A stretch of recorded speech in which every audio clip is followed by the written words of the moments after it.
Donald Trump's campaign manager, Corey Lewandowski. Corey, good to have you with us. So your candidate first in all the national polls, neck and neck in Iowa. Neck and neck in Iowa. You are taking obviously a risk by closing the door completely to appearing tomorrow night. Why take that risk? Well, it's not neck and neck in Iowa. You know, the poll that came out today has Donald Trump winning 30-23 over his closest competitor. But it's not just the risk. It's about the issue of fairness. And, you know, Fox News decided to put out a statement which was completely inappropriate. They want to, taunt Mr. Trump about, Vladimir Putin and, dismembering the cabinet and listening to his Twitter followers. I don't think that's worthy of a top-tier presidential candidate to have to go through. And it's really on Fox News, and that's really what it comes down to. And so Mr. Trump has been the clear winner of the last 6 debates. He's won every national poll during those 6 debates, whether it's the Drudge Report or Time or Slate. They've all said he's been the winner. He was the clear winner of the last debate. So, it's very simple. He's able and willing to debate, but he's not going to do it if the network itself is not going to be fair. And let's just remember, when CNBC had moderators on who were unfair to the candidates, the Republican National Committee sanctioned them by removing NBC moving forward and giving CNN that debate instead, because fairness is important, and allowing the candidates to talk to the people directly and not having personal attacks is what a debate should be about. All right, so the statement from Fox, just for those who aren't aware, as part of this, included in part saying, we learned from a secret back channel the Ayatollah Putin both intend to treat Donald Trump unfairly when they meet with him when he's president. And they went on to make a joke saying, well, I guess he'll ask his Twitter followers whether he should show up at those meetings. So it has been escalating nastily. You have said, though, Corey, that Mr. Trump will not change his mind, that this is done. He will not be there tomorrow night. Has Fox News' head Roger Ailes spoken to you or Mr. Trump since last night? I've had no conversations with Mr. Ailes, and to the best of my knowledge, Mr. Trump has had no conversations with Mr. Ailes.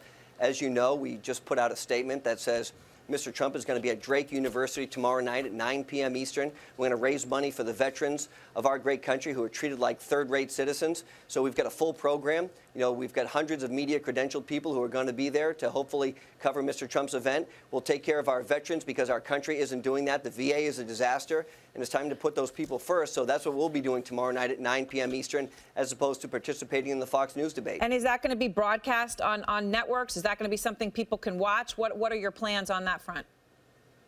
Well, it's open to the media, and obviously, as all of Mr. Trump's speeches are, if the networks choose to come and cover that, we obviously would welcome that opportunity. It's open.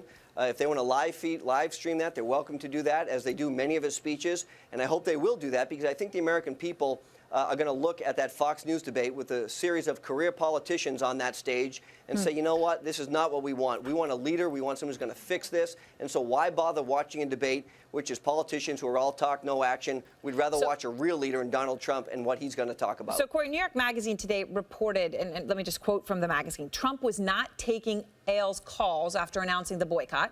Trump advisors are privately telling people that he will only deal with Rupert Murdoch to resolve the dispute. Rupert Murdoch, of course, is Ailes' boss, the head of Fox News Corporation. Is this true, that this would now come down to Rupert Murdoch and Donald Trump?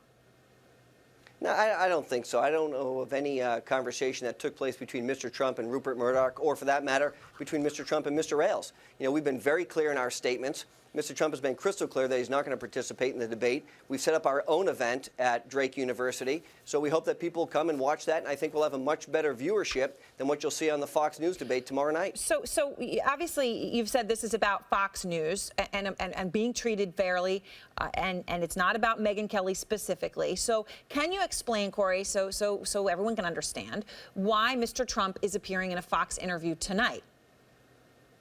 Well, again, it's not specifically about Megyn Kelly, and Donald Trump has appeared on Fox, multiple times, hundreds of times potentially, since the course of this campaign has begun. And he's answered every single tough question that every moderator, including yourself, has brought to him, and he's won every debate. So this is not necessarily at war with Fox. That's not what this is at all. This is about being treated fair on the debate stage, and I don't think, based on the information that they put out during the last statement, that he could be treated fairly on that debate stage. And it's my obligation to Mr. Trump to ensure that he has an opportunity to talk directly to the American people. That's why we'll take that tomorrow night at Drake University. I guess I just am trying to understand, though. You're saying this is about Fox News. He's just tweeting out, right? It's about this public PR statement that they put out, insulting him and how he would be as a world leader. But he is still going on Fox News tonight, right? I mean, it does seem a little bit confusing, you can see, right?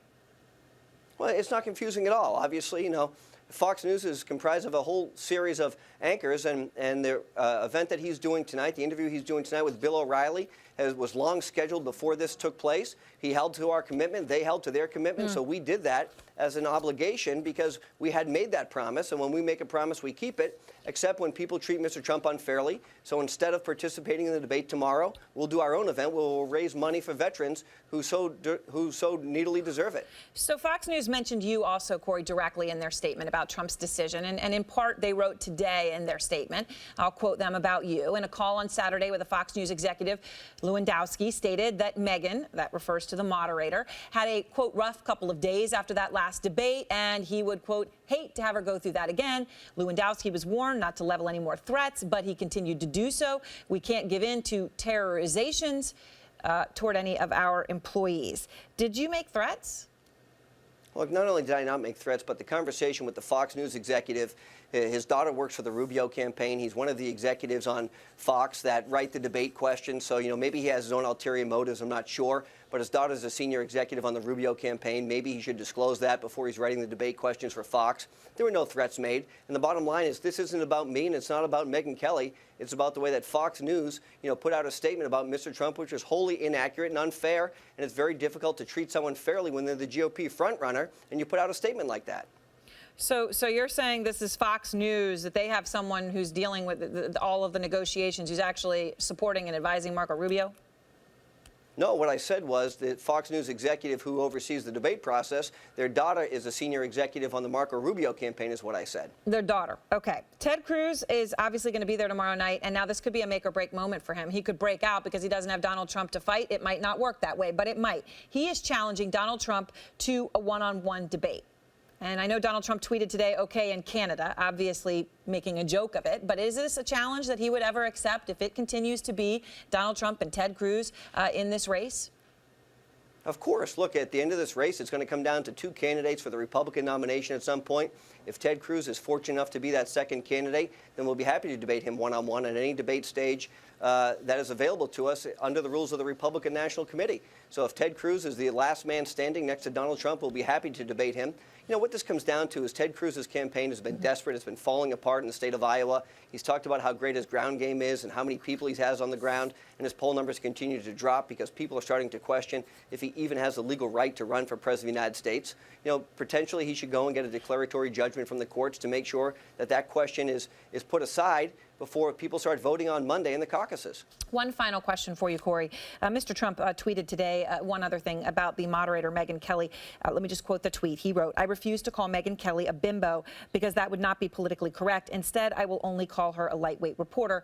Of course, Mr. Trump has twice retweeted messages in which others called Kelly a bimbo. He was heavily criticized at the time for not sounding presidential at the least. Why use that language? Why put the word bimbo anywhere near this tweet?